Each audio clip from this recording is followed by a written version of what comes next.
Good day, everyone. I am Lester Ochabo Amamio, and I am the next reporter for our group. So, my topic will be about overview of the evaluation process. So, before the chapter explain each aspect of training evaluation in detail, we need to understand first the evaluation process. So, but before that, let us know first what is evaluation. So, may meaning na agad or alam na agad natin what is evaluation. It is necessary and it is important because it provides information to be used to determine if the training is effective.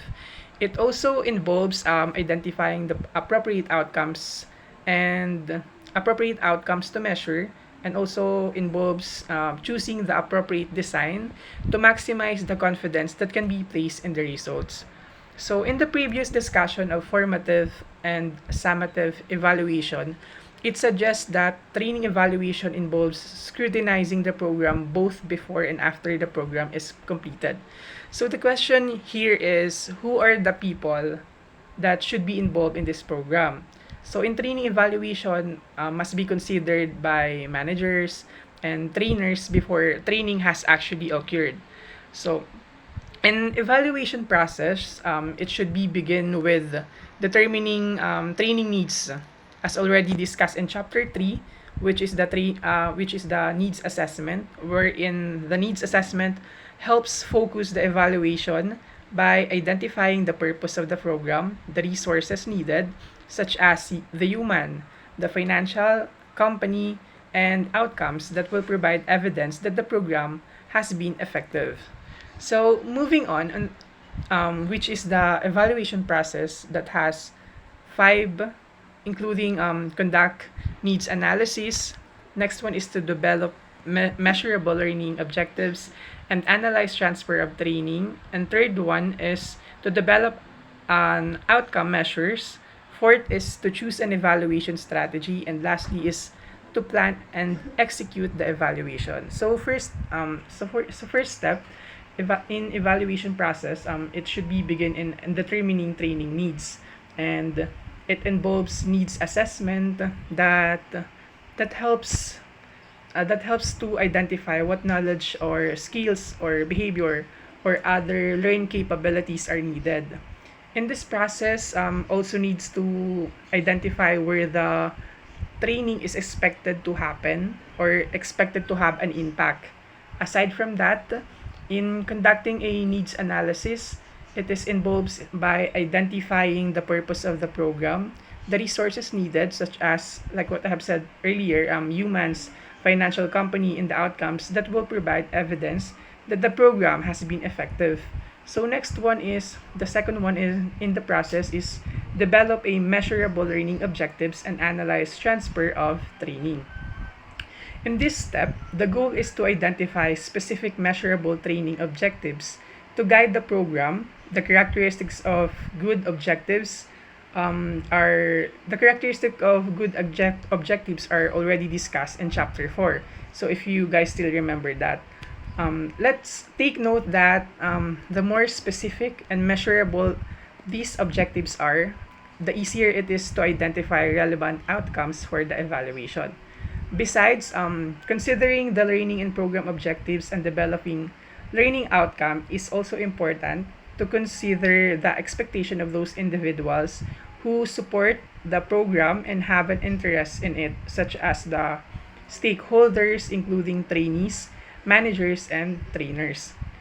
Down to the next, which is the number 3 step, to develop outcome measures.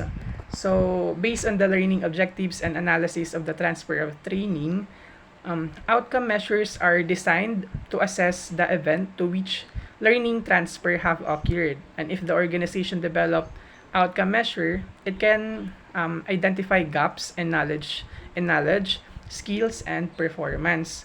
And this information can be used to develop targeted training programs that address specific areas of improvement, leading to enhanced performance and productivity among employees.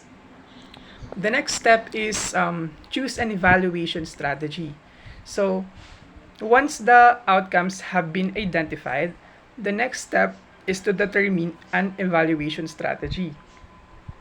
Those factors includes such as expertise, like how quickly the information is needed, change potential, and organizational culture that should be considered in choosing a design.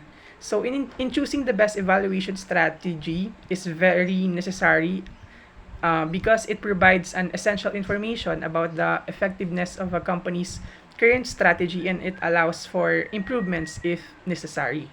Down to the last step, which is the plan and execute the evaluation. So, planning or executing the evaluation.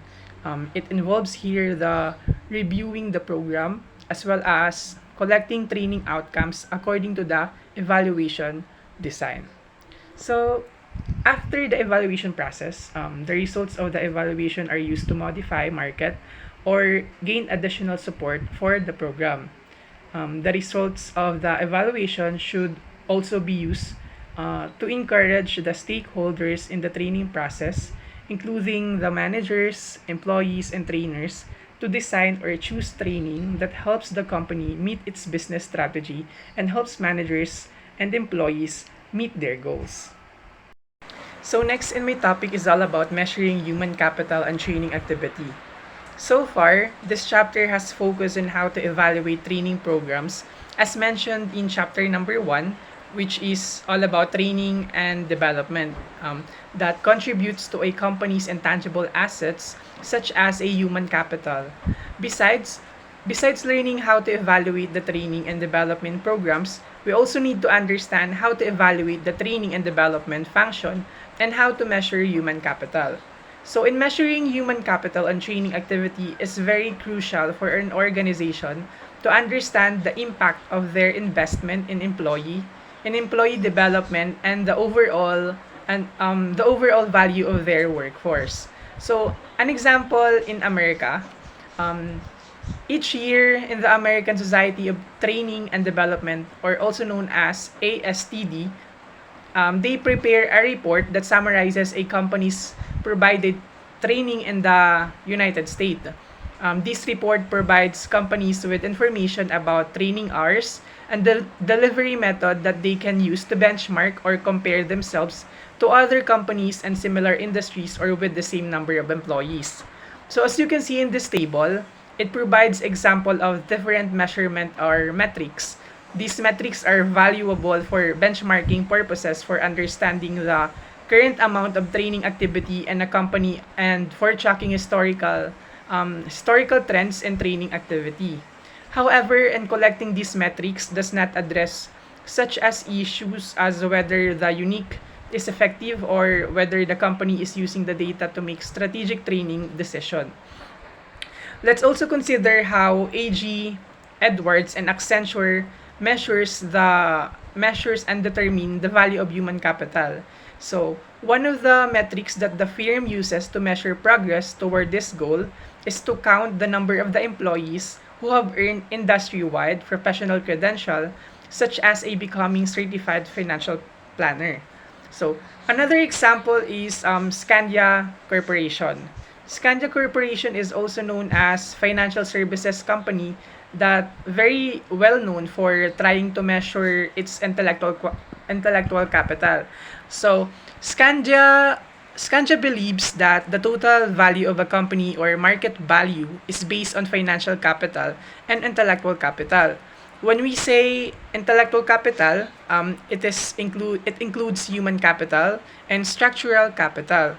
Scandia uses these metrics that assess the focus of the training, renewal and development, and growth and renewal.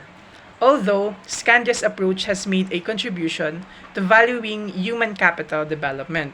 So, we need to always remember that one of its limitation is that the metrics are not totally complete for companies that have large investment in plants and equipment. Aside from that, let's always take note that human capital is very important in every organization or every company. But financial capital also plays a large role in their ability to invest plants and equipment. That's all. Thank you.